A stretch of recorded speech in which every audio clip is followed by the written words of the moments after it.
எவ்வளவு காலமா இந்த சினிமா நம்பிட்டு இருக்கீங்க நீங்க? கமலஹாசன் இந்த நிகழ்ச்சி நடத்துறாரு, அவருக்கு காசு கொடுக்கறாங்க, நடத்துறாரு, அவ்வளவுதான். கமலஹாசன் என்ன பார்த்தா அவர் மேல எனக்கு மரியாதை நிறைய இருக்கு.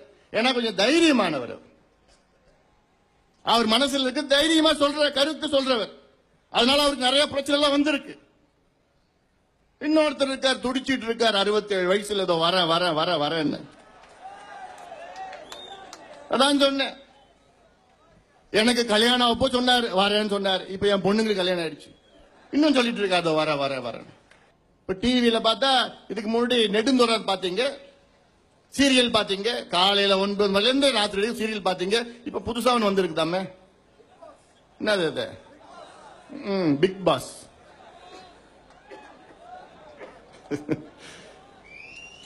தமிழ்நாட்டினுடைய மக்கள் தொகை பாத்தீங்கன்னா கடந்த சென்சஸ் படி 7,21,00,000. இன்னைக்கு 7.5, எல்லாம் 7.5 வருது. ஆட்சி செய்தவும் ஒரு 7.5, தமிழ்நாடு மக்கள் தொகையும் 7.5, இந்த அரியலூர் மாவட்டத்து மக்கள் தொகையும் 7.5 லட்சம்.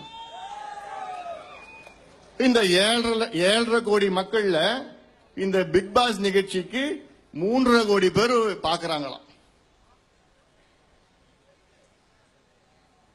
எங்கேயாவது நடக்குமா அதெல்லாம்? தமிழ்நாட்டினுடைய பாதி மக்கள் தொகை இந்த நிகழ்ச்சியை பாக்குறாங்களாம். அப்போ நீங்க உங்க மனசுல என்னதான் நினைச்சிட்டு இருக்கீங்க? அதுல வேற அந்த ஓவியான்னு ஒண்ணு இருக்குதான், அதுக்கு 1.5 கோடி பேர் ஓட்டு போட்டு ஓவியாவை காப்பாத்துறீங்களாம்.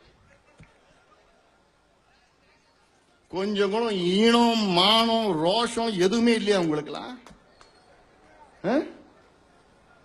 1.5 கோடி பேரு ஏதோ ஓவியான்னு ஒரு சினிமா காட்சி, அதுக்கு ஓட்டு போட்டு காப்பாத்துறீங்களே, உங்களுக்கெல்லாம் மானம் ஈனம் கிடையாதா? அந்த 1.5 கோடி பேர் எனக்கு ஓட்டு போட்டு இருந்தீங்கன்னா போன தேர்தல்ல உங்களை நான் காப்பாத்திருப்பேன்ல, நானு உங்க பிள்ளைகளை நான் காப்பாத்திருப்பேன்ல, உங்க பிள்ளைங்களுக்கு நான் இலவச கல்வியை கொடுத்திருப்பேன்ல, முதல் நாளே சாராய கடையை மூடி இருப்பேன்ல, நானு ஒரு பைசா லஞ்சம் இல்லாத ஆட்சியை கொடுத்திருப்பேன்ல நான் உங்களுக்கு.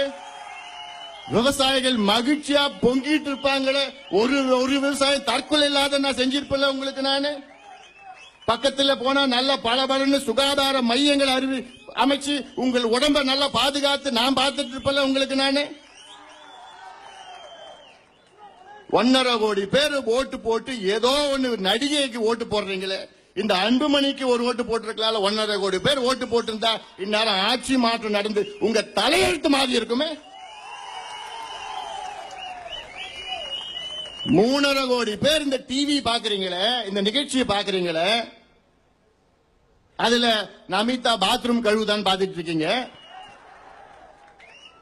ஏன் உங்க வீட்டுக்கு வெளியில சாக்கடை இருக்கு, அந்த சாக்கடைக்கு யார் காரணம்? அந்த சாக்கடையில கொசு இருக்குது, அந்த கொசுக்கு யார் காரணம்? அந்த கொசுனால உங்களுக்கு டெங்கு வருது, டெங்கு காய்ச்சல் வருது, சிக்கன் குனியா வருது. இதெல்லாம் யோசிக்க மாட்டீங்களா நீங்களா? எவ்வளவு காலமா